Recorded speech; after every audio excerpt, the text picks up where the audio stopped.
What do you consider to be self-care? I've been thinking a lot about this recently, and I think there's 3 levels to self-care, which I'd like to talk about today.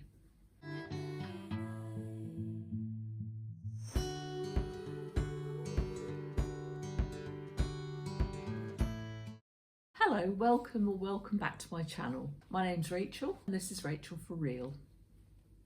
Today, as I said, I'd like to talk about self-care and what I think are the 3 levels of self-care.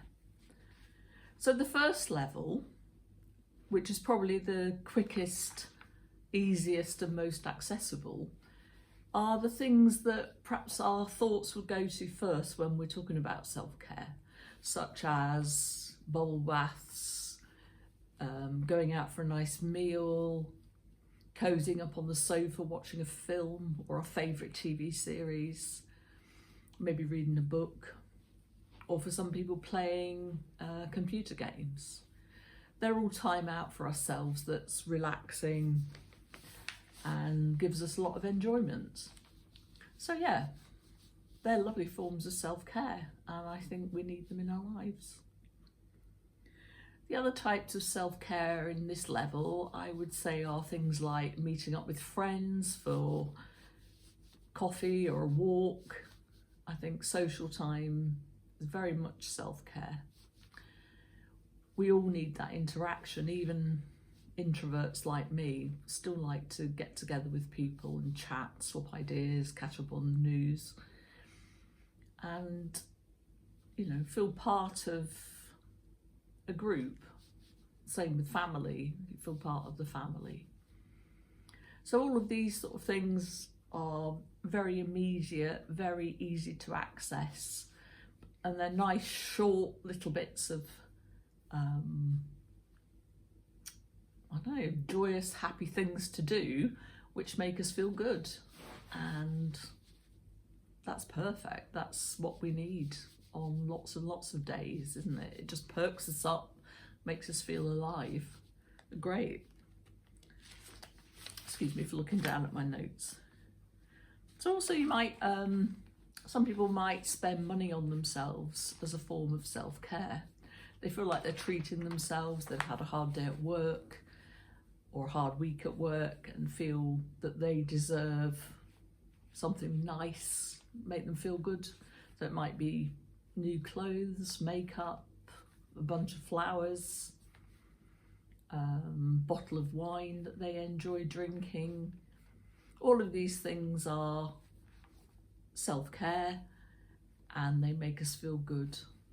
But it's usually quite a temporary level in this, a temporary boost in this level. They're very short, very immediate dopamine kicks. And I don't want to negate that. I mean, I love being pampered. I love, seeing my friends, going out for nice meals, maybe taking myself off to a coffee shop with a book. I love reading, so that's perfect time for me. That is self-care.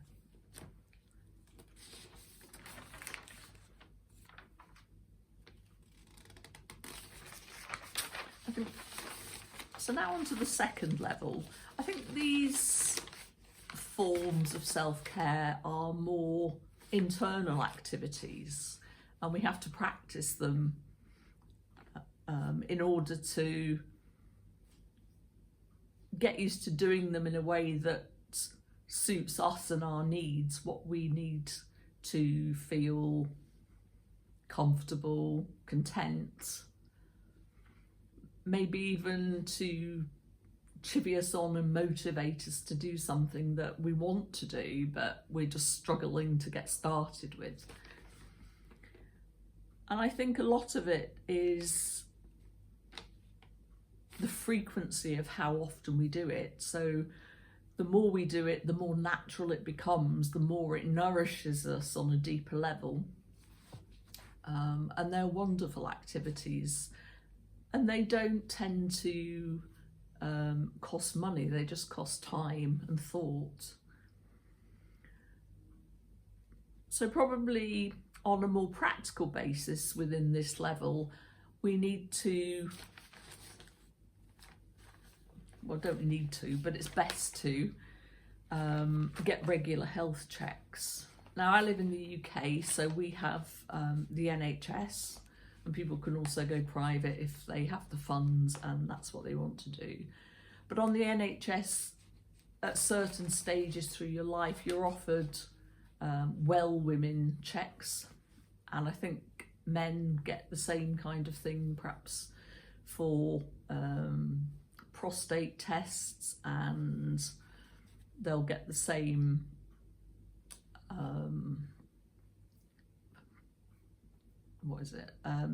sometimes you can go to your GP and you can get an annual test for blood pressure and glucose levels, that type of thing, to check on your diabetes, whether you're at risk from diabetes, if your blood pressure's okay, and if not, what you can do about it to bring it level down to a good level that's going to keep you healthy.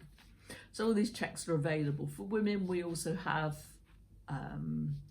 cervical smear tests and mammograms to check our breasts.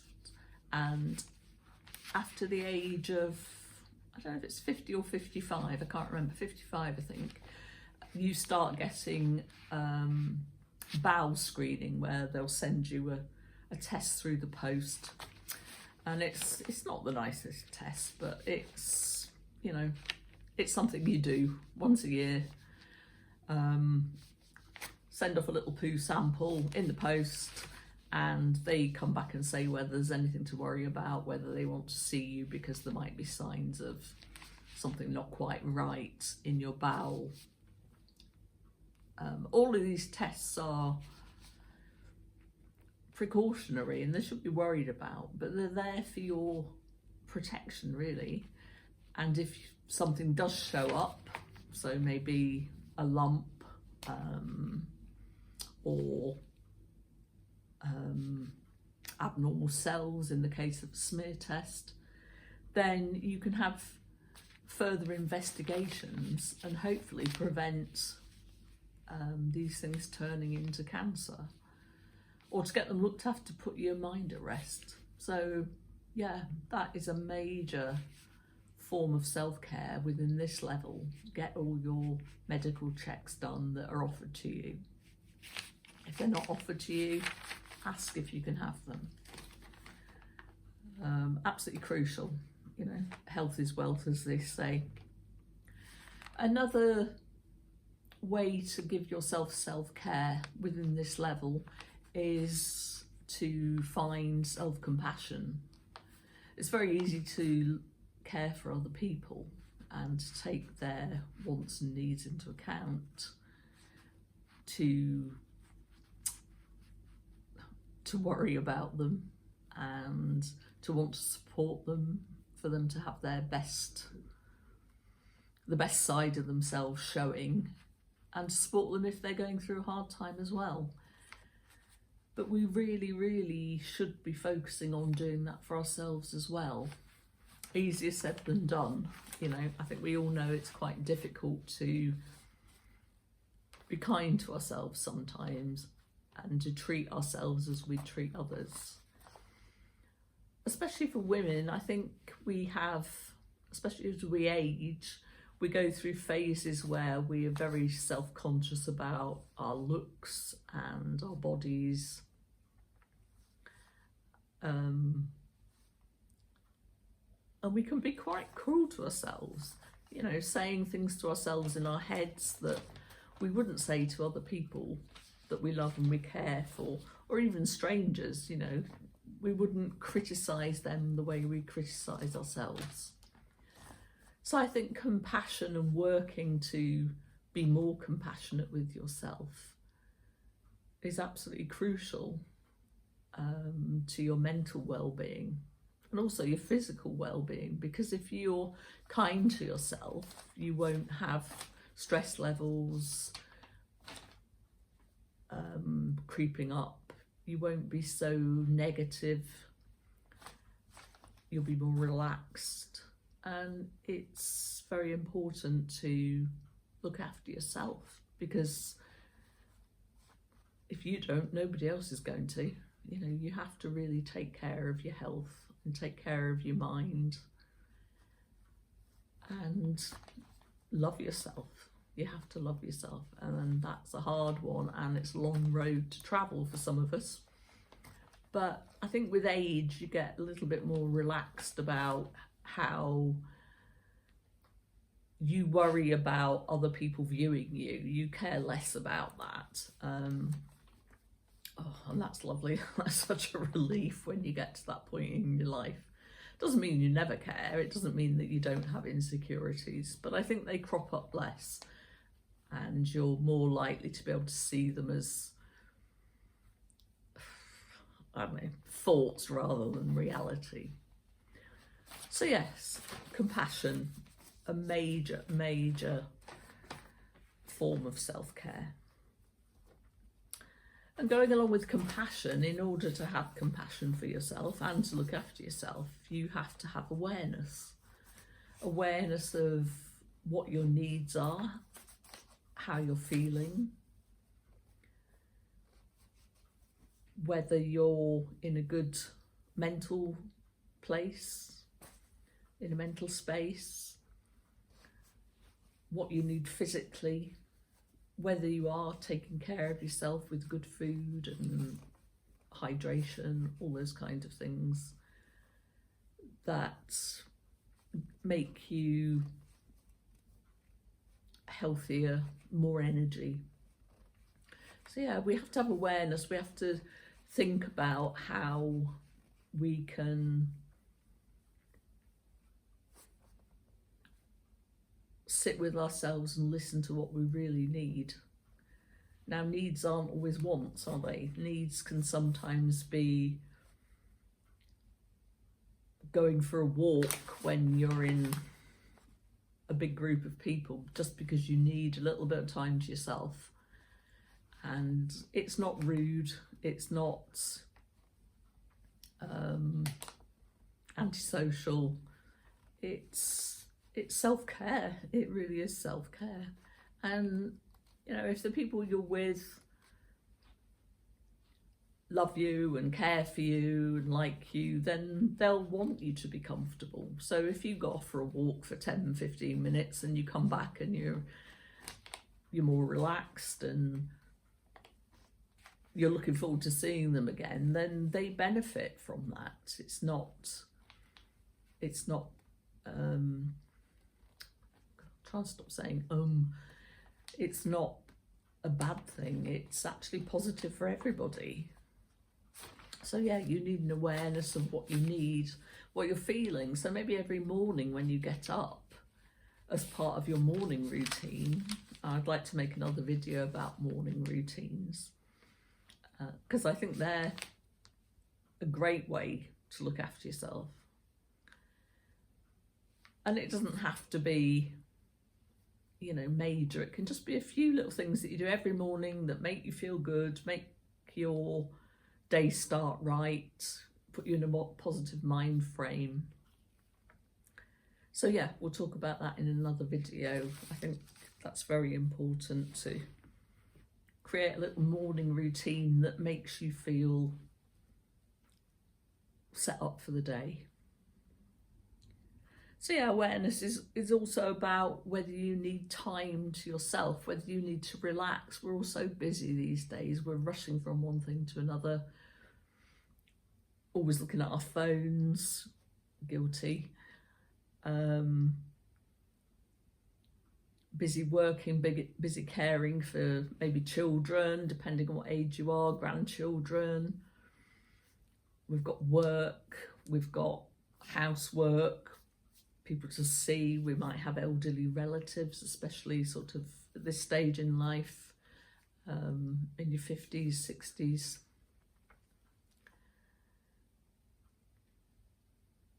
So sometimes it's good to just sit down and think, am I doing too much? Have I committed to too much?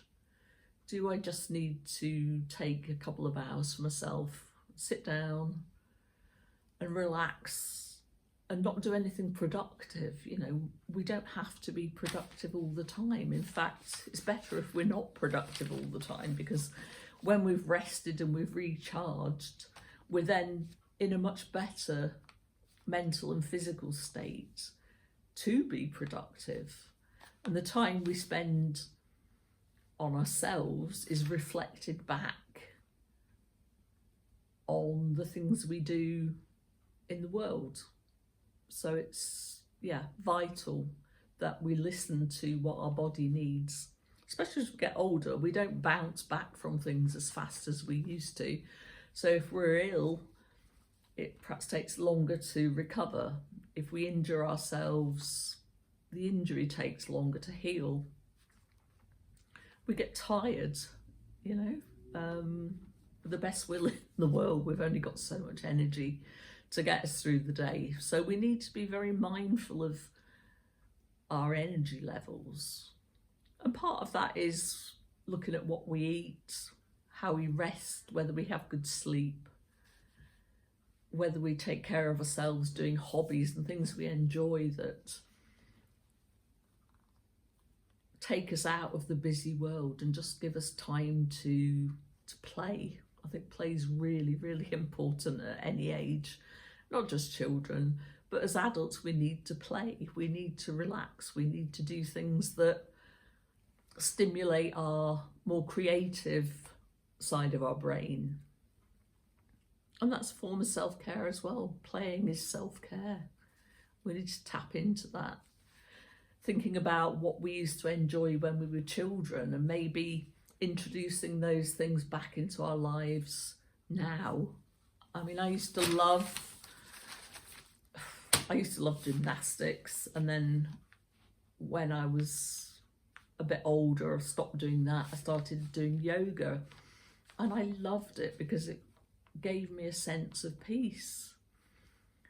And I don't do it now as much as I would like to, and that's one thing that moving forwards will be something that I want to reintroduce. It's funny how we don't do the things that we know will help us. Why is that? Why do you think that is? Let me know in the comments if you've got any ideas about why we do that to ourselves. Do we think we're not important enough? Do we think we don't have time? We're not worthy of doing nice things for ourselves? I don't know. Yeah, I think we spend a lot of our time putting other people first. So we neglect the things that will make us happier, more content. And as we get older, I think, you know, maybe the pressures from children and having a really busy social life, you know, they maybe go down a little bit, so you do have a little bit more free time. And that's the time to, you know, just tap into those things that nourish us. Yeah, we need nourishment, all of us. And I think getting older, we might have more time to do it, and that's great. So let's do it. Yeah. Okay, I hold myself accountable. I will get back on my yoga mat and I'll report back about what I'm doing and how it's going. So let me know what you love doing. What did you like doing as a child that you might want to reintroduce into your life now to bring back that feeling of freedom, excitement, relaxation? Let me know. I'd like to know what you like doing. Right, going back to level 2, because I think I've gone off track a bit.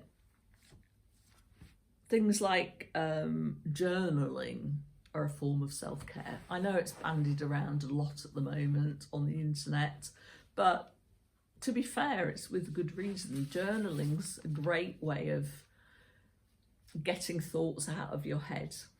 So if you've got worries or you're stressed about things or you're trying to make a decision and you don't know which way to go with it.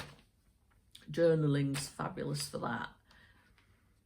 And don't restrict yourself when you're writing these things down. Just let it all out, let it flow. It doesn't have to be grammatically correct.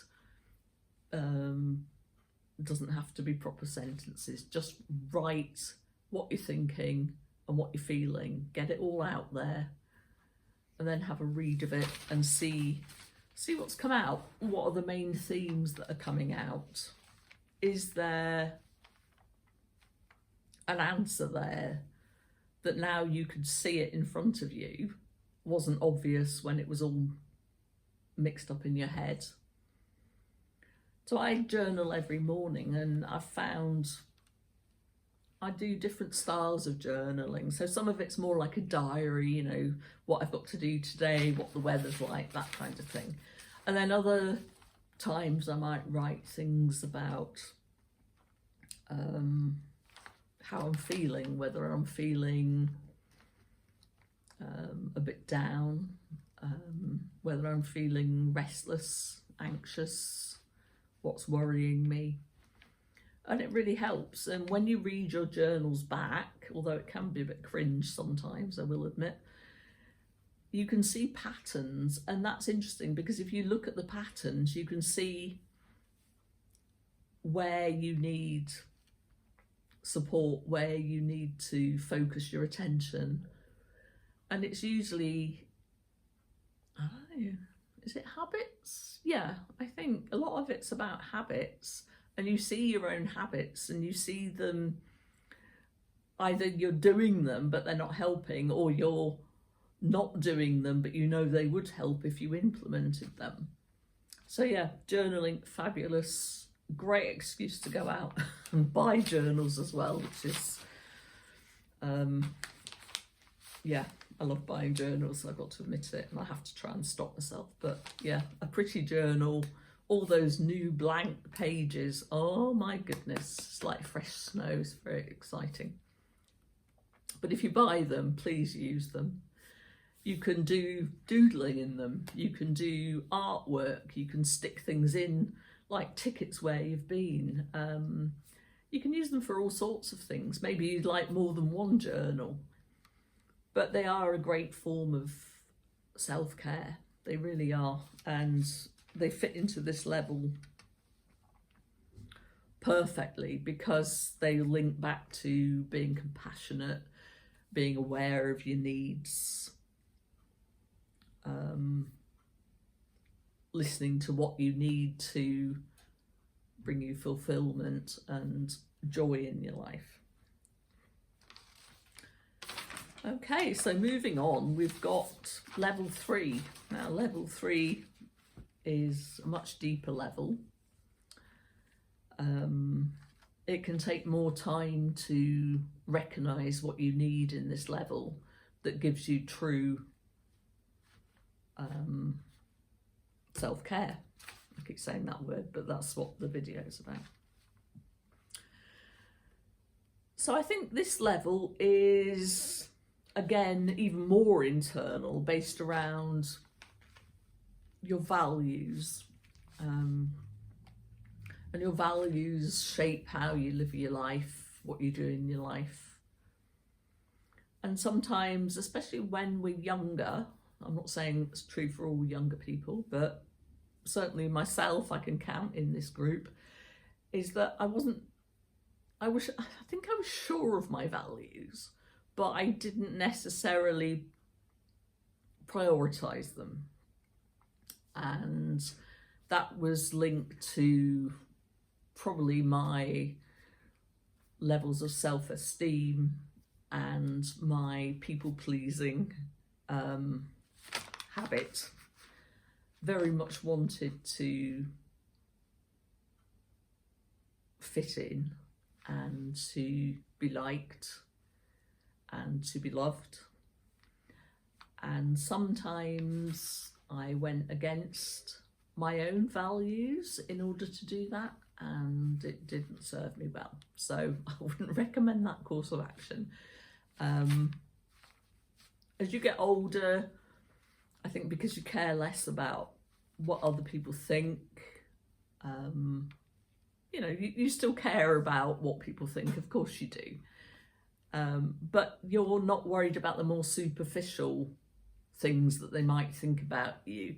Some people will like you, some people won't. So, you know, that's the fact of life, isn't it? You know, it's the same for all of us. And you can't please all the people all of the time, or even some of the time. So stop worrying about it, you know.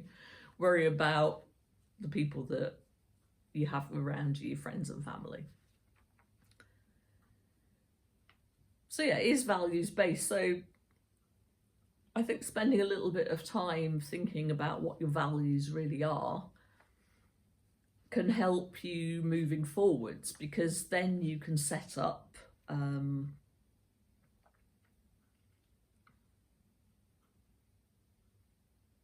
you know, perhaps 2 or 3 values that you want to prioritize in your life that will direct maybe your work, what you do in your spare time. Maybe you'd like to do volunteering based on your values, the way you treat people at work or in your social life, the way you treat family, and the way you treat self. Your values should be core to the way you treat yourself, as well as the way you treat others. So I think the 2 key forms of self-care in this 3rd level are trusting your intuition and having secure boundaries. So trusting your intuition goes back to what I was saying a little bit earlier about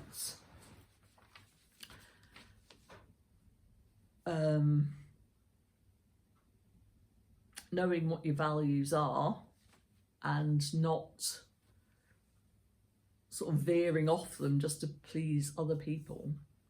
I know that I have in the past ignored my intuition. I've had, you know, this sort of feeling of, I don't know, it's like queasiness or fear or just a bad feeling in general about a situation or a person. And sometimes I've ignored it, sometimes I've dismissed it as not being as significant as perhaps it was, and I've ignored those feelings, and it hasn't generally turned out very well. Not necessarily you know, really severe consequences, although that has been the case sometimes, but mainly just by not trusting that gut feeling, I've allowed myself to be treated in certain ways that perhaps didn't benefit me. I've been in situations that I wouldn't have necessarily chosen if I had trusted my intuition. And I've just gone against myself, you know. I haven't trusted that I know the best thing for me. And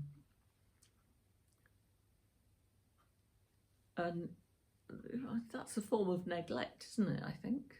Yeah, it is. You're neglecting yourself. You're neglecting what you know to be important to you. You're neglecting your needs. You're neglecting your safety in some situations. So yeah, it's really, really important to trust your gut feeling. It's not wrong very often. It's not wrong.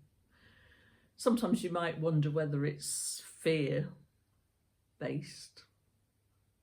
Possibly. Maybe it's misplaced fear because, you know, past experiences led you to protect yourself. probably rightly in some cases. But I think you know deep down, don't you? It's a different sense. It's a different physical reaction if you are tapped into your intuition. It's not just fleeting thoughts that something's wrong. It's sort of visceral, isn't it? It's whole body feeling, whole mind feeling. So I would encourage, you know, if you're younger and you're watching this, start to trust yourself more, start to trust your intuition, start to sort of tap into that gut feeling and respond to it in a way that, you know, supports you. You maybe do that more as we get older. Maybe we have a better sense of our true selves. We've had experience of not trusting our intuition and the consequences of that. And we've also had experience of trusting it and knowing how that worked for us, how that improved our lives, improved our experience of a certain situation. So yeah, please trust your intuition. It's one of the best forms of self-care. And moving on to the final form of self-care, another level 3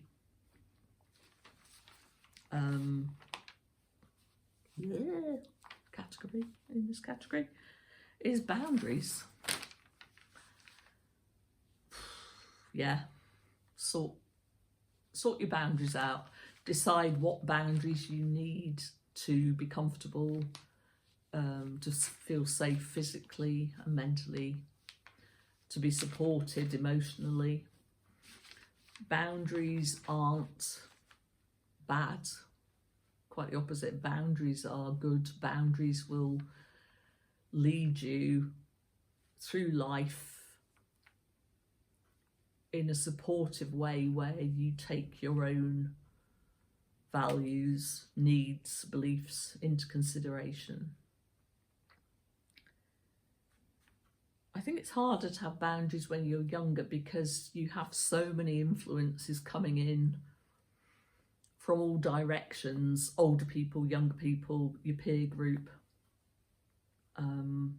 Many people want to just fit in, whatever that means, but yeah, you want to be like the people you want to be like, and sometimes you won't put boundaries in for yourself because you feel either that will stop you being accepted and stop you fitting in, or the people-pleasing aspects coming back round. You don't want to upset anybody, you don't want to stand out from the crowd. But when you've been through, I don't know, nearly 60 years of life like I have, you really start to look back and see where having a strong set of boundaries would have helped you, would have supported you, would have made you put yourself first. Not to neglect other people's feelings and thoughts, but we have to put ourselves first. We can't care for others if we don't put ourselves first. So if we have our own boundaries, we've worked out what they are, and we respect our own boundaries, then we can put them out there. We can tell people what they are. We know what choices to make based on our boundaries. We know how to allow other people to treat us based on our boundaries. And it's crucial, it's crucial to your mental health, physical health sometimes. Yeah, we have to put our boundaries up, respect our own boundaries, ask people to respect our boundaries, and if they don't, then we have to reassess whether we want to continue interacting with that person or not. You know, I mean, what are they saying if they don't respect your boundaries? They don't care for you, they don't, you know, they think their boundaries and their thoughts are more important. Yeah, just have a think about some of your relationships, maybe the ones that are a bit tricky, and see whether you need to introduce different boundaries or whether you just need to voice your boundaries more. So yeah, I've prattled on for a long time. If you're still with me, thank you. Kudos for your patience. But yeah, I thought it was important to talk about self-care. This time of the year, you know, we had the first snow today. Middle of November, 19th of November today is. And, you know, you want to sort of hunker down and cozy up on the sofa, don't you, under a blanket, and close the curtains on the dark, cold nights, which is probably why it made me think about talking about self-care today. All levels, all the 3 levels of self-care are important, but I think we do need to have all 3 levels. It's good to work on all 3 levels, because that will support us in the widest way. That will support us in every aspect of our lives. So yeah, thank you for listening. I'll be doing another video. I'm going to do videos weekly, so this will go up probably Friday now. What day is it today? Tuesday. So this will go up Friday, and from then on it will be weekly. So thank you. As I said earlier, you know, let me know what you consider to be self-care, what forms of self-care you do, and I'll come back another day and make a video about morning routines, my morning routine, and how we shouldn't allow ourselves to be pressurized into doing a morning routine that somebody else does just because it looks good, where it doesn't serve us and doesn't fit in with our lifestyle. So yeah, like, subscribe, click the bell so that you know when I'm making more videos. Thank you very much.